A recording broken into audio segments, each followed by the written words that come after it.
आपने सुना होगा कि किसी के घर छापा पड़ गया और लाखों करोड़ों के गहने, जेवर या कैश जब्त किए गए।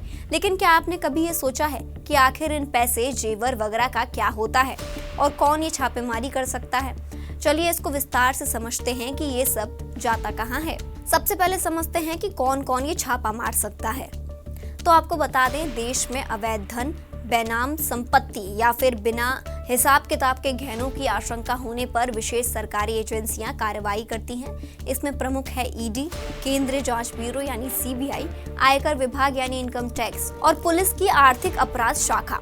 ये एजेंसियां काले धन, मनी लॉन्ड्रिंग और भ्रष्टाचार से जुड़े मामलों की जांच करती हैं। इसके अलावा चुनाव के दौरान चुनाव आयोग भी संदिग्ध रकम की जांच करवा सकता है ताकि पारदर्शिता बनी रहे। छापेमारी की कार्यवाही यूं ही नहीं होती, बल्कि तभी की जाती है जब एजेंसियों को पुख्ता सबूत मिल जाते हैं कि संबंधित व्यक्ति या संस्था गलत गतिविधियों में शामिल है।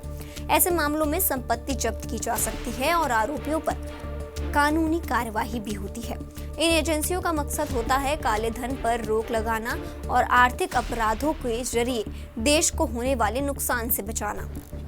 अब जानते हैं कि ये जब्त पैसों का आखिर होता क्या है। छापेमारी के दौरान जब नकद बरामद होता है तो सरकारी अफसरों और गवाहों की मौजूदगी में उनकी गिनती दर्ज की जाती है। इसके लिए जब्ती मेमो बनाया जाता है जिसमें रकम, नोटों का विवरण और बरामदगी की जगह लिखी होती है। इसके बाद पैसा सीधे भारतीय स्टेट बैंक यानी एसबीआई की तय शाखा में जमा होता है। ईडी या सीबीआई इस रकम का इस्तेमाल नहीं कर सकती।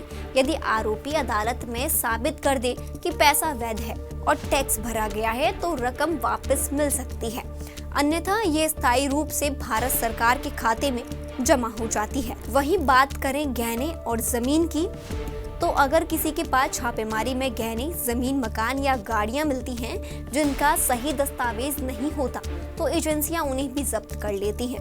ये संपत्तियां तब तक सरकार के कब्जे में रहती हैं जब तक मुकदमा कोर्ट में चलता है।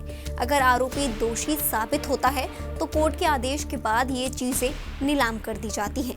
नीलामी से जो पैसे आते हैं उसका एक हिस्सा उन लोगों को भी दिया जा सकता है जिन्हें किसी तरह का नुकसान हुआ हो। बाकी रकम सरकारी खजाने में भेज दी जाती है। वहीं इन सभी प्रोसेस में हर नोट का पूरा हिसाब रखा जाता है। बता दें, 2002 में एक सख्त कानून बना था जिसे मनी लॉन्ड्रिंग एक्ट कहा जाता है। इसका मकसद साफ था, काले धन पर रोक लगाना। जब भी कोई एजेंसी छापा मारती है तो हर बरामद चीज की पूरी जानकारी लिखती है। कितने नोट, कौन कौन से नोट, कौन से बॉक्स या अलमारी से मिले, सब कुछ रिकॉर्ड में आता है। इसके बाद नोटों को गिनकर एसबीआई की ब्रांच में जमा कर दिया जाता है और जब तक कोर्ट ये तय नहीं कर देता कि ये पैसे किसके हैं, तब तक ये पैसे ना तो एजेंसी रख सकती है और ना ही किसी और को दिए जा सकते हैं। आपको हमारी ये जानकारी कैसी लगी हमें कमेंट्स बॉक्स में जरूर बताएं और ऐसी ही तमाम जानकारी के लिए जुड़े रहें सूर्य समाचार के डिजिटल प्लेटफॉर्म के साथ।